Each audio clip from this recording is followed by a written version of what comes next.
Alors qu'il était en vacances au bord de la mer, Frédéric Sausset a soudainement été saisi par de fortes fièvres. Les 2 premiers médecins ont diagnostiqué une insolation.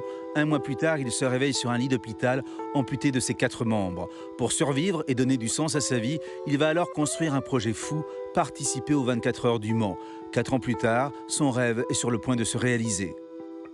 Suite à une légère éraflure sur un doigt, mais vraiment quelque chose de très léger, il y a un streptocoque A qui a émis une toxine qui est très rare, visiblement 45 cas dans le monde par an. Et donc malheureusement, cette toxine a nécrosé tous mes membres et ont finalement eu une vitesse de progression, il semblerait après analyse, de 12 cm par heure. Et donc, après, c'est l'enchaînement, c'est l'arrêt de fonctionnement des reins, du foie et après du cœur. Le cœur s'est arrêté 2 fois, c'est ça? Oui, le cœur s'est arrêté 2 fois. On a envisagé dans un premier temps de vous couper une phalange, puis une main. Et il s'avère que ça a été beaucoup plus lourd que ça, puisque un petit peu plus d'1 mois après avoir été plongé dans le coma, je me réveille au service des grands brûlés de l'hôpital de Tours. Et j'ai autour de moi 4 médecins qui me disent ils vont m'expliquer ma nouvelle condition physique et que pour me sauver la vie, ils ont été obligés de m'amputer des bras et des jambes. Qu'est-ce qui se passe à ce moment-là? Les premiers regards vont vers mon épouse. Alors on est en milieu stérile, donc mon épouse est avec une charlotte, avec une combinaison. Enfin, je vois quasiment que ses yeux. Mais au travers de son regard, je m'aperçois que ce qu'on vient de me dire, c'est la réalité. Et vous dites quoi? Je préfère en finir ou je vais survivre à une telle nouvelle? Déjà, quand on vous explique que vous n'avez plus de bras, plus de jambes, c'est à la fois tellement un choc et en plus, on a tellement d'ignorance par rapport à ce que ça peut représenter, parce que moi, je ne peux pas le voir. Je ne bouge pas du tout. Les seules choses que je bouge, c'est les paupières. Vous dites, je suis une momie, je suis Ramsès II. Ouais, c'est ça, ouais. Ramsès II, ouais.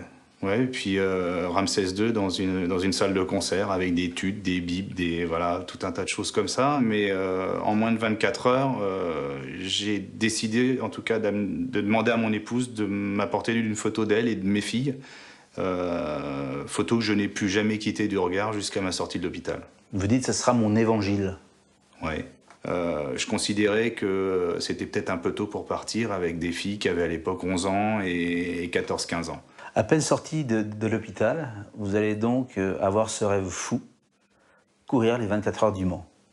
Comment ce rêve-là vous vient alors que vous n'êtes même pas encore assis sur votre chaise roulante? Je sais que pour avancer, il va falloir que je me projette dans quelque chose d'énorme, parce que sinon, je n'aurai pas la force d'accepter ce handicap. Comme depuis tout môme, je suis passionné par le sport automobile, les voitures de sport, la course automobile, et plus particulièrement les 24 heures du Mans, parce que j'habite pas très loin du Mans, et j'ai eu la chance, étant gamin, d'y aller plusieurs fois avec mon père. Je me dis que pourquoi pas me dire, je vais faire les 24 heures du Mans et être le premier handicapé lourd, et même handicapé tout court, parce que personne n'a couru les 24 heures du Mans avec un handicap. Pourquoi ne pas être cette première personne et essayer de satisfaire un rêve? Jamais j'aurais pris la décision d'aller voir la direction de l'Automobile Club de l'Ouest en leur disant j'ai envie de faire les 24 heures du Mans en tant que valide. Et j'ai eu la niaque d'y aller en étant coupé en 4, sans palmarès. Et vous y êtes arrivé, vous avez réussi à rassembler 3 millions d'euros pour mener à bout votre projet. Première question, comment on conduit sans bras ni jambes ces bolides-là? Dès que j'ai commencé à imaginer ce défi, j'ai imaginé un système qui me permettrait de conduire.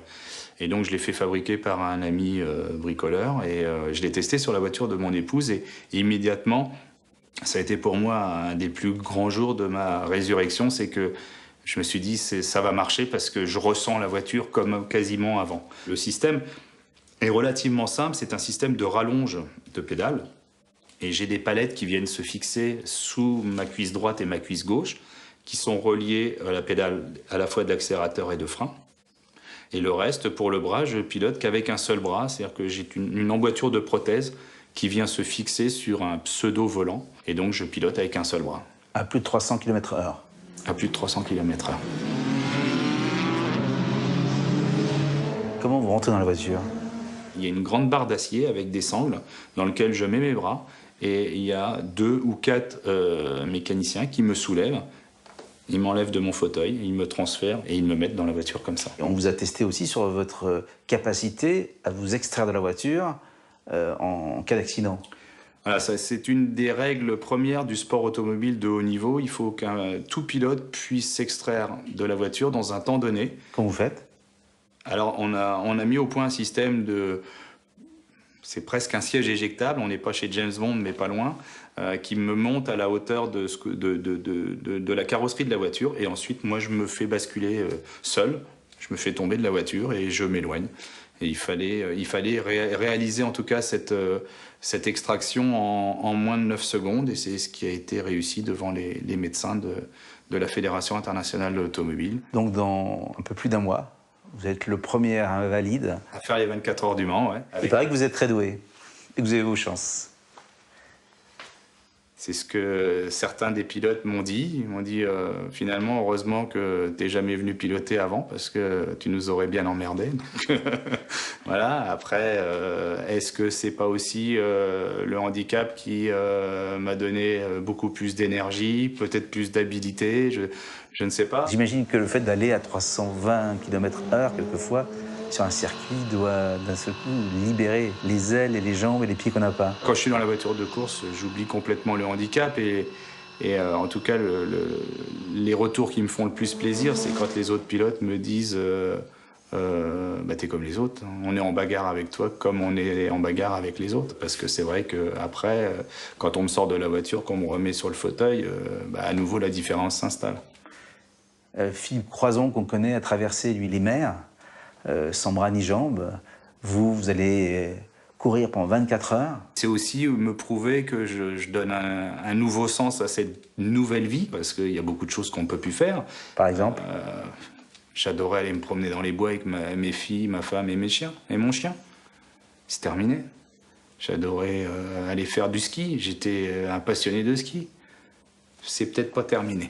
Je pense qu'aujourd'hui, si j'avais pas cette aventure-là qui m'a occupé l'esprit à 200% depuis ma sortie de l'hôpital, je me retrouverais face à moi-même. Et se retrouver face à quelqu'un qui est comme ça, c'est pas acceptable.